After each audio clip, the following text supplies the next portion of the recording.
Hello friends, welcome to my channel. मैं सचिन अग्रवाल, आपका maths teacher. आज हम सॉल्व करने जा रहे हैं क्लास 8 की मैथ का chapter number 2, linear equation in one variable. तो इसको स्टार्ट करने से पहले थोड़ी सी इंट्रोडक्शन हो जाए कि आखिर इस चैप्टर में आखिर क्या है और कैसे आपको सॉल्व करना है। मैं यहां सॉल्व करता हूं एनसीईआरटी बुक लेटेस्ट एडिशन और सेशन है आपका 2024 और 2025। हम सॉल्व कर रहे हैं linear equation in one variable chapter 2। तो पहले थोड़ा सा इंट्रोडक्शन जान लेते हैं कि इस चैप्टर में आखिर क्या है। जैसा कि बोर्ड पे आप देख पा रहे होंगे कि आपको डेफिनेशन दिख रही होगी इसकी, linear equation in one variable. क्या है linear equation in one variable, समझते हैं। The linear equation in one variable is an equation which is expressed in the form of ax plus b equal to 0। यानी कि linear equation एक one variable का आपका equation है। देख पा रहे होंगे आपके जैसे भी एग्जांपल हैं, इसमें सिर्फ एक ही वेरिएबल है x, यहां भी x एक वेरिएबल होता है। फिर क्या बात कही है इसने कि where a b are two integers, यानी आपका ए बी कोई भी इंटीजर्स हो सकता है, चाहे पॉजिटिव चाहे निगेटिव। जैसे मैंने 3 लिया है, 4 लिया है, कुछ भी रिजल्ट आ सकता है। फिर आगे and x is a variable and has only one solution. अब ये चीज समझने की बात है जो यहां पे आपका ये लिखा हुआ है कि and x is a variable and has only one solution. कि वन सॉल्यूशन का मतलब क्या हुआ? वन सॉल्यूशन का मतलब हुआ जब भी ये आपका लीनियर इक्वेशन आएगा तो यहां पर x की एक ही वैल्यू आएगी। सॉल्व करके देखिए। अगर आप सॉल्व करते हैं 3x प्लस 4 इक्वल टू 2, तो क्या करेंगे? सबसे पहले आप लीनियर इक्वेशन में 4 को उधर ट्रांसपोज करेंगे, जो कि हम अभी एक्सरसाइज स्टार्ट करेंगे तो और अच्छे से समझेंगे। मैं आपको बस बता रहा हूं कि वन सॉल्यूशन का मतलब क्या हुआ। 4 उधर जाएगा तो 2 माइनस 4 हो जाएगा और x इज इक्वल टू -2 आ गया। 3x इज इक्वल टू, और x की वैल्यू -2/3 आई, यानी x की एक ही वैल्यू आई। अब एक चीज और समझनी है आपको कि जब भी लीनियर इक्वेशन होगा वो डिग्री 1 का होगा। मैंने क्या कहा? लीनियर इक्वेशन क्या होगा? लीनियर इक्वेशन हमेशा इज ऑफ डिग्री 1 का होगा। डिग्री 1। डिग्री 1 का मतलब क्या हुआ? ये सभी बच्चे ने क्लास 7 में सीखा होगा। नहीं सीखा है तो देखिए क्या होता है।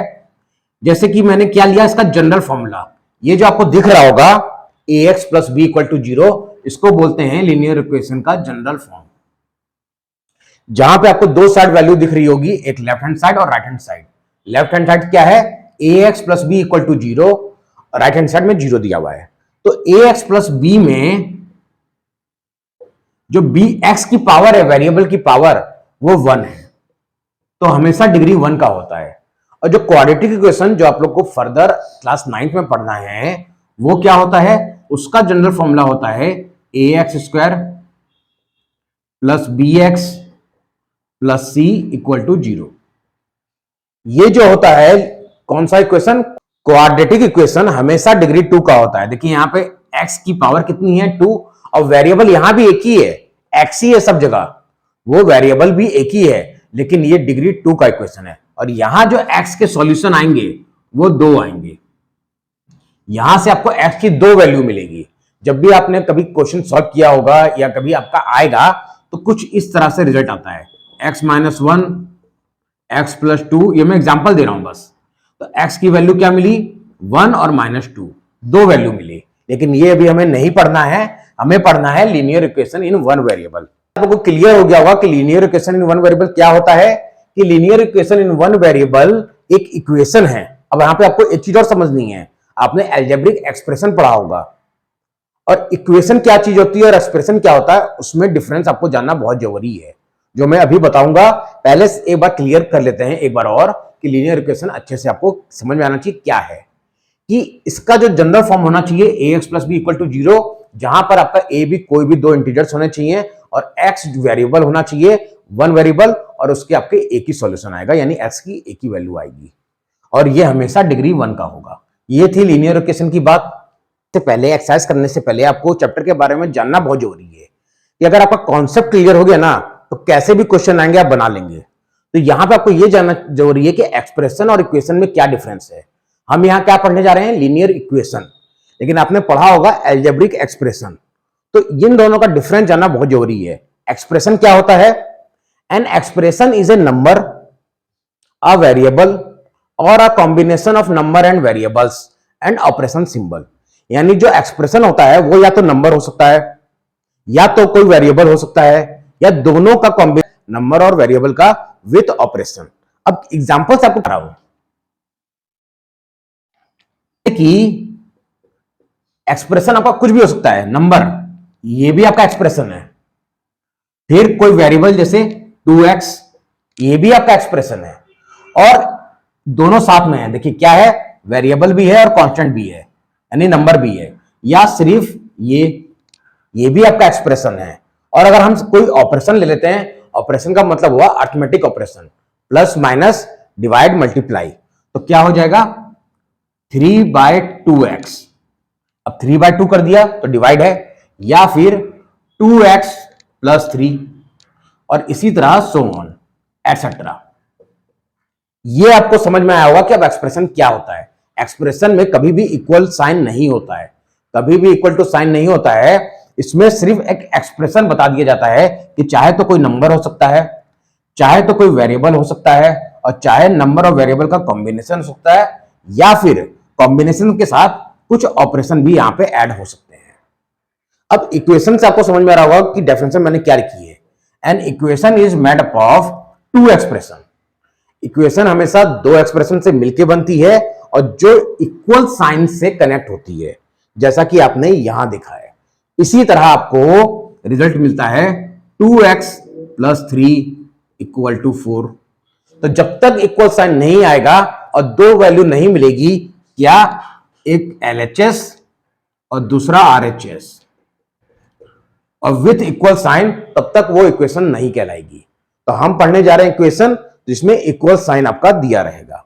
तो अब आपको क्लियरली हो गया होगा कि भाई एक्सप्रेशन और इक्वेशन में क्या डिफरेंस है। अब आपको समझ में आएगा चैप्टर में कि कैसे सॉल्व करना है।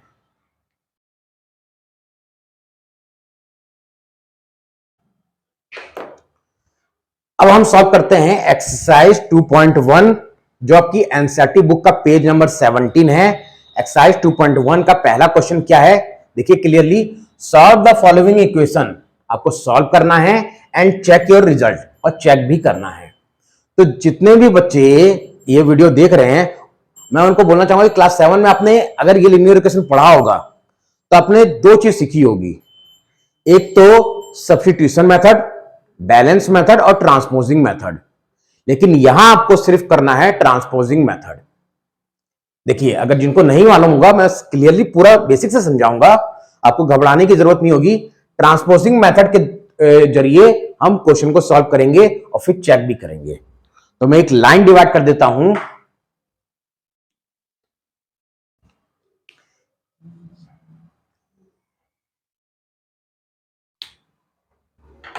यहां हम सॉल्व करेंगे क्वेश्चन को। देखिए आपको सॉल्व भी करना है और साथ में चेक भी करना है।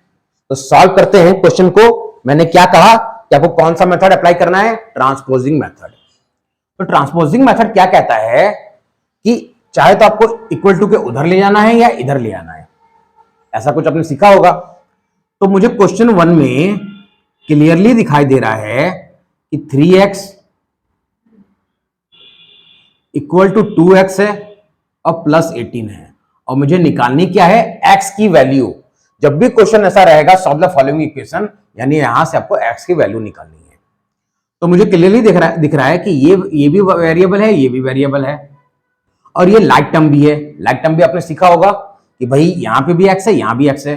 तो मैं इसको एक साथ ले लूंगा। तो एक साथ लेने का मतलब है कि 3x, और ये यहां पे प्लस है, तो अगर मैं इसको ट्रांसपोज करूंगा, देखिए आपको लिखना नहीं है ज्यादा, ट्रांसपोज करूंगा तो ये प्लस का माइनस बन जाएगा, और RHS में आपको सिर्फ 18 ही बचा हुआ मिलेगा।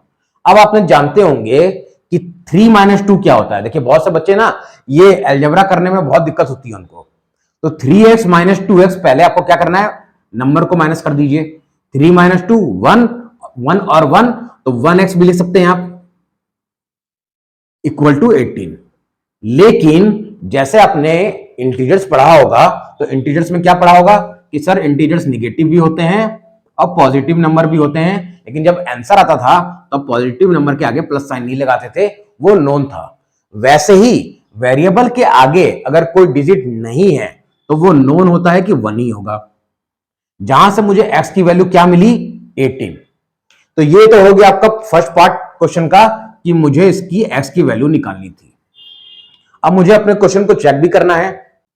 अब क्वेश्चन को आपको चेक करना है तो देखिए चेक में आपको क्या करना है, पहले क्वेश्चन लिख लीजिए पूरा।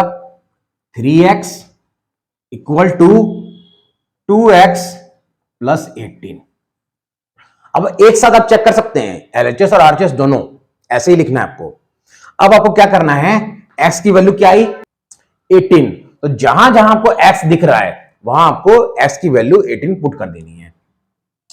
अब आपने देखिए अलजेब्रा जब पढ़ा होगा तो आपने एक चीज और सीखी होगी कि नंबर और वेरिएबल के बीच में अगर कोई साइन नहीं है तो हम लोग क्या सपोज करते हैं, मल्टीप्लाई। तो 3 मल्टीप्लाई और x की वैल्यू क्या आई है 18। सेम ऐसा ही राइट हैंड साइड में भी करेंगे हम, 2 मल्टीप्लाई 18 प्लस 18।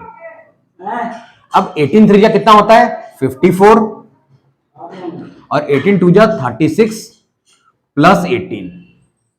तो आपका LHS में भी 54 आया और RHS में भी 54 आया। तो आपको क्या लिखना है, LHS इक्वल टू RHS।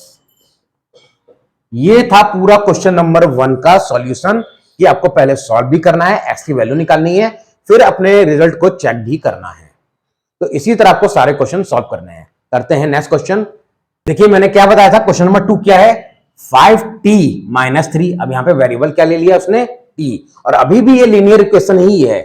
और लीनियर इक्वेशन है क्योंकि मैंने इक्वेशन क्या बताया कि दो आपके एक्सप्रेशन होंगे।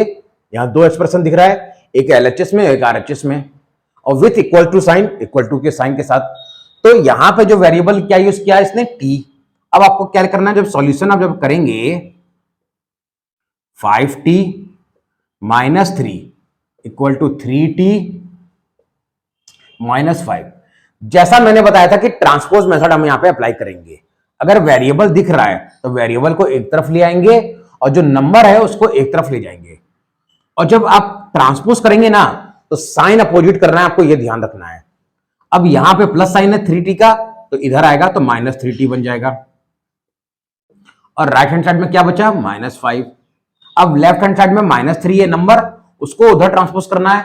तो क्या बोला मैंने कि साइन अपोजिट हो जाता है, तो माइनस का प्लस हो जाएगा। अब आपको सॉल्व करना है तो 5 माइनस 3 2 और t लगा दीजिए 2t। माइनस प्लस इंटीजर्स बहुत जरूरी है सीखना, तो इसलिए इंटीजर्स जिनको याद है माइनस प्लस माइनस होता है और 5 माइनस 3 2। फिर आपने सीखा होगा जो ग्रेटर वैल्यू होती है उसका साइन आपका आंसर में लगता है। ग्रेटर वैल्यू 5 है, उसका साइन माइनस है। और अभी भी आंसर देखिए आया नहीं है, हमको सिर्फ t चाहिए, इस 2 को रिमूव करना है।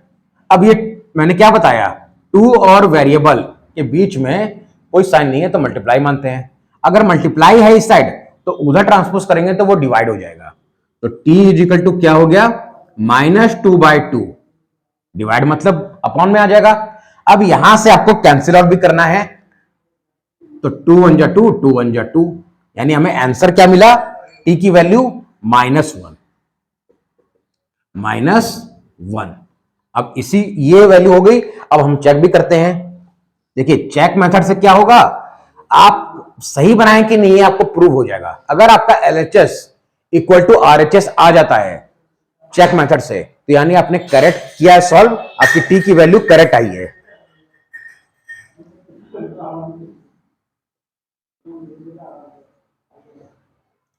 चेक मेथड में मैंने क्या बताया कि क्वेश्चन लिख लीजिए पहले 5t minus 3 3t minus 5। Next step में क्या करना है आपको, जो t की वैल्यू आई है जहां जहां t दिख रहा है वहां यही वैल्यू पुट करनी है। तो 5 मल्टीप्लाई t की वैल्यू है -1 तो -1, फिर -3, फिर यहां भी आपका सेम करेंगे 3 मल्टीप्लाई -1 -5। लेफ्ट हैंड साइड को अलग सॉल्व करेंगे, राइट हैंड साइड को अलग। तो 5 मल्टीप्लाई -1 -5 और -3, यहां भी आपका आएगा -3 -5। अब -5 -3 -8 बन जाएगा, क्योंकि माइनस माइनस क्या होता है प्लस, और राइट हैंड साइड में भी -8 आ गया, यानी कि मेरा रिजल्ट बन गया LHS इक्वल टू RHS। तो उम्मीद करता हूं कि आपको क्वेश्चन समझ में आ रहे होंगे कि कैसे आपको ये क्वेश्चन को प्रोसीड करना है, कैसे स्टेप बाय स्टेप करना है, कैसे चेक करना है। फिर भी अगर आपको कोई डाउट रहता है तब कमेंट सेक्शन में मुझसे पूछ सकते हैं।